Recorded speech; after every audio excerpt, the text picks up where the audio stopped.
Money will always be part of our lives since it allows us to obtain what we need to live. So it is only natural for us to spend it. Unfortunately, a lot of us focus only on spending instead of managing it. As a result, we make frequent mistakes that can swiftly lead to bankruptcy or even poverty. Financial catastrophes are both real and sometimes unavoidable. We've all made financial errors. However, some of these missteps are more prevalent than others. That is why in this video, we'll show you 10 money mistakes you should avoid at all times. If you're new to this channel, we publish weekly videos to help you learn life-changing habits. Be sure to click the like, subscribe buttons to be notified each time a video is released. Money is never a problem to those who can manage it properly. But somehow, people tend to make more money than they need and spend it on things that are not essential. The result? They lose the money they worked so hard for. These mistakes happen, and no matter how much money you make, these blunders may cripple your finances. So let's look at the 10 mistakes you must avoid. Number 1. Spending money on alcohol or cigarettes. Vices, guilty pleasures. We all have them. While a bottle of wine may seem nice every time you are tired, the fact is that drinking may be harmful to both your health and your budget. Furthermore, the cheap cost of a single carton or a pack of cigarettes mask the vast sums of money you spend on tobacco over time. When you look at how much drinkers and smokers spend in a week or a year, you'll notice that many of them are hindering their capacity to achieve financial independence. Curiosity and peer pressure lead to this behavior among many drinkers and smokers. In the long run, this behavior has a significant negative impact on both your health and your finances. As much as possible, try to avoid purchasing these goods. Number 2. Spending more than you earn. This might be so tempting to do, especially as a young adult when you are generating a stable salary for the first time in your life and you can afford to purchase that new iPhone, move into another house, and travel first class. They're all enticing, but the trouble is that if your salary isn't enough to meet these expenses, you'll find yourself living paycheck to paycheck. This is similar to lifestyle inflation, in which a rise in earnings causes an increase in living expenditures. A rise in wages should not prompt you to raise your living expenses. However, the majority of individuals believe that after they get paid, they should treat themselves. Instead, why not use this money to further increase your wealth through investments and asset purchases? The desire to impress others is perhaps the most common motive for people to spend beyond their means. They spend because their self-esteem is poor and they feel insufficient in contrast to those with the latest and greatest. But as Will Smith says, too many people spend money they haven't earned to buy things they don't want, to impress people they don't like. This is something that many of us are guilty of. You'll be able to thrive financially if you learn to delay gratification and completely forget about impressing people.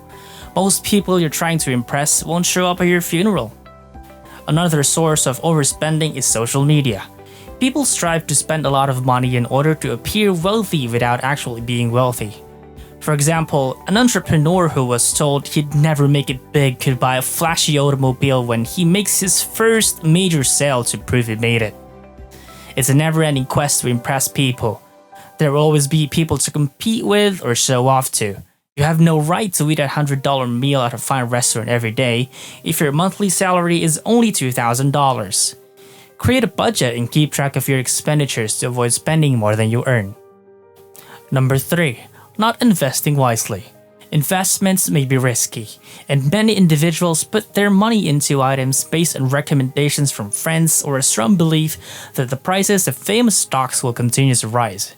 Real estate is one form of asset that almost everyone appears to be interested in these days. Many people believe that once they buy an investment property, they will be financially secure. They believe that their revenue would expand enormously once monthly rent payments begin to arrive. This is unfortunately not always the case. Tenants may default on payments, appliances may malfunction, or the value of your home may decrease. There is risk associated with all sorts of investing, The key to getting your assets to create a consistent stream of income is to have the necessary knowledge about a market or product before investing your hard-earned money in it. To summarize, make sure you perform adequate background research on whatever you want to go into, not simply because your friends are making money from it or because a sales representative informed you about the fantastic benefits it offers. Number 4. Following get-rich-quick schemes. Get-rich-quick schemes are one of the most common ways to lose money. As the phrase goes, quick money, quick problems. And adopting a money scheme is almost always a recipe for disaster. Ponzi schemes, pyramid schemes, and making money overnight promises are all examples of getting rich quick schemes that are designed to make the scheme creator wealthy by stealing your hard-earned money. If you're considering new business initiatives and come across prospects that promise great profits with low risk, proceed with care. Consider this. If it takes 15 years to earn $500,000 in a profession, and a new venture claims that you can earn as much in a year, more often than not, it's a scam. In conclusion, when it comes to getting quick money, always go with your gut before signing anything. Number 5. Failure to have an emergency fund. Cash is sometimes necessary to get out of bad circumstance. For example, your car may break down, you could lose your job, or your washer could malfunction. Unfortunately, almost everything in life costs money, which is why failing to set aside an emergency fund is a huge mistake. Also, according to a 2019 Federal Reserve research, over 40% of American adults would be unable to handle a $400 emergency using cash, savings, or a short-term credit card charge. About 27% of those surveyed said they would have to borrow money or sell something to cover the $400, while another 12% said they wouldn't be able to cover it at all. You don't have to be one of those folks, thankfully. Saving this money is simple. Set up a 10% automatic withdrawal from your salary with your company, and a portion of your income will be sent to an emergency savings account. But how do you know when you've saved enough? Most financial experts advise saving 6 months worth of living costs, but at least start off with 2 months. Number 6. Only having earnings from one source. Having a solitary source of income is a way of life for most individuals, and this money is generally in the form of a paycheck. Unfortunately, jobs are not as stable as many people believe. In fact, millions of workers were laid off by businesses during the pandemic, meaning that if your employment was your main source of income, your cash flow would come to a standstill. When it comes to your earning potential, see yourself as a tree. Do trees just produce fruits from one branch? The straightforward answer is no. They, like you, have several branches that produce flowers and fruits. You should continue to create and discover new ways to make your money work for you. This is not only practical, but also a great way to help you sleep at night. Number 7. Over-relying on credit cards. Credit cards might be a simple method to make purchases for some individuals, but they can also be a one-way trip to long-term debt for others.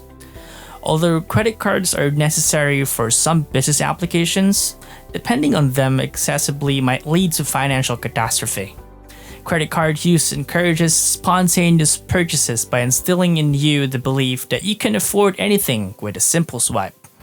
In fact, according to a 2001 MIT research, consumers who pay with credit cards rather than cash spend up to 100% more. So if you observe yourself spending non-stop using your credit card, pay with cash instead. When you pay with cash, you are physically handling away money. And seeing the depletion in your wallet will make you feel the financial effect of the transaction much more than when you pay with credit. Number 8. The fear of taking financial risk. As you may have heard it said, no risk, no reward. And you have to take chances in order to make money. However, you must weigh risk against benefit. Investing in an index fund, for example, has a larger risk than investing in a savings account. However, your money will never grow earning standard 1% interest rate that a savings account pays, but historically, index funds mimic the fluctuations of the whole stock market, which has traditionally produced yearly returns of 7%. Number 9. Savings over investments. Money that is kept in the bank loses value over time due to inflation. On the other hand, money expands when it is prudently invested.